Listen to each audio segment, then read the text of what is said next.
Now, I also wanted to highlight an extremely significant deal that we announced in the last 2 weeks with a longtime customer of ours, Plus. Now, Plus is a supplier and operator of autonomous trucking technology, and we just signed what, to my knowledge, is one of the largest binding deals ever for high-performance Lidar.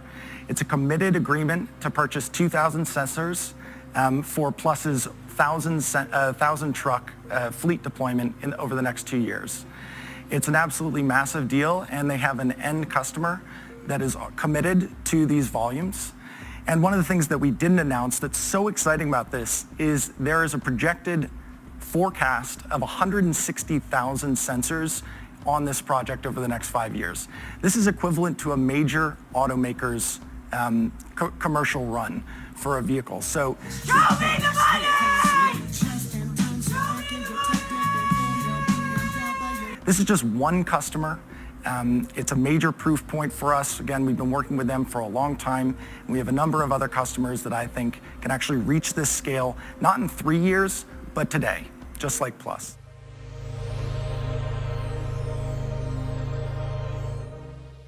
I'd like to start the main section around technology by giving a little bit of history on CMOS silicon technology and its track record in technology for the last 60 years. And now first, silicon and CMOS and digital technologies are all synonymous. CMOS technology, CMOS stands for complementary metal oxide semiconductor.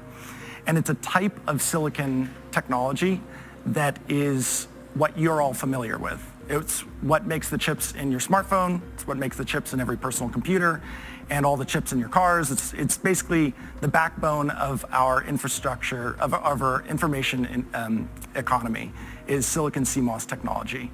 And that's very important that you understand that that is the digital LiDAR technology that we are building.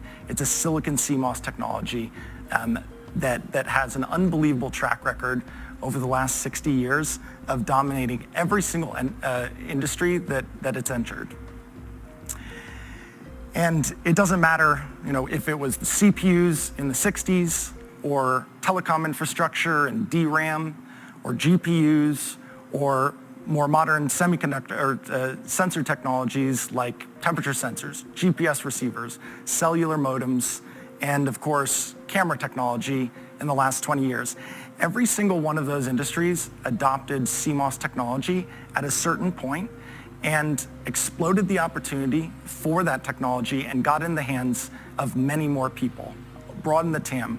And it's really for 3 reasons.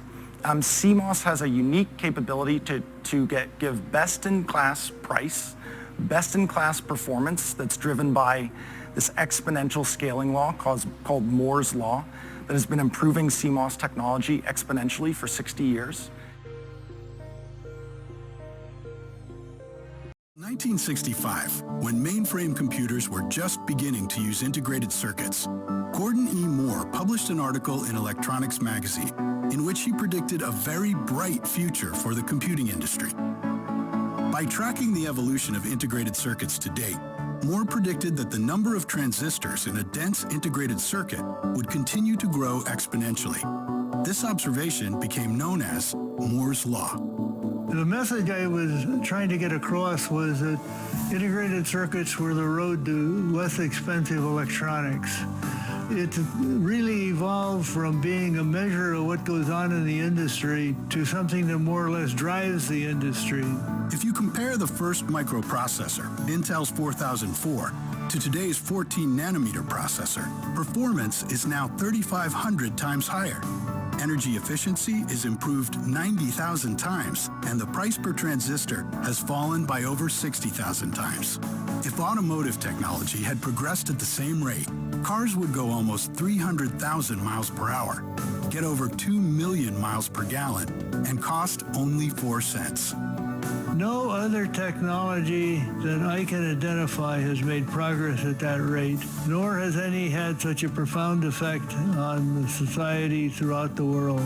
And certainly in 1965, I would not have predicted the kind of products we make today.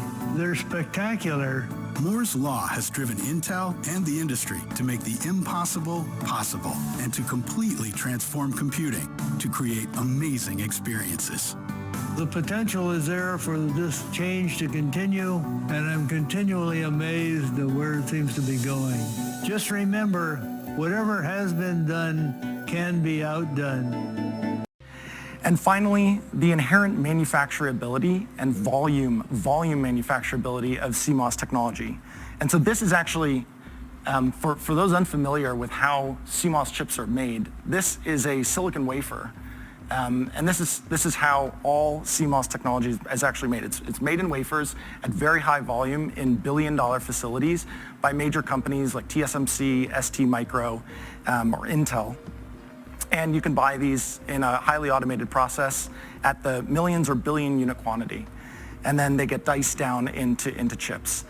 So again, it's that unique combination of price, performance, and scale that has allowed CMOS to enter industries and then capture the vast majority of market share while also expanding the opportunity in many cases by orders of magnitude, which is what happened with cameras.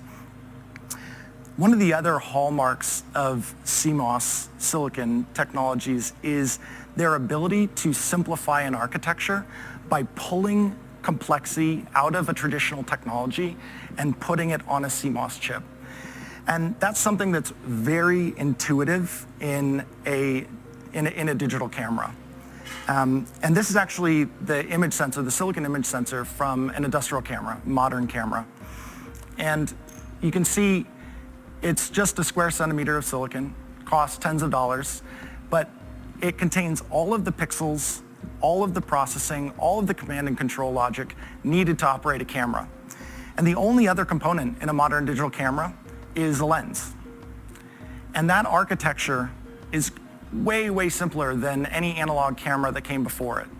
And it also is flexible enough to apply to all of the use cases for cameras in the world today. So that fundamental architecture of a chip and a lens has pulled complexity out of the system, put it on the chip. Silicon is great at absorbing complexity, and made it flexible enough to build products for a myriad set of use cases. So in this case, we have industrial cameras powered by this technology, consumer cameras powered by this technology, and also this is actually the complete 8-camera set from a Tesla Model 3. Just showing that automotive and other verticals all can leverage the exact same CMOS architecture for an advanced sensor type like a CMOS camera. So there really is an ability to make a one-size-fits-all architecture and then make specific products based on that architecture to hit the various needs of different industries. So on that kind of track record of CMOS dominating industry after industry after industry, that's why we founded Ouster as a digital CMOS LiDAR company. We're following in a long line of other industries that have been completely dominated by this technology. And we're betting on that track record. I mean, that's the Silicon Valley is named after this effect. This entire effect is the basis of Silicon Valley, and we're just another company in a long string applying this extremely effectively to a new industry.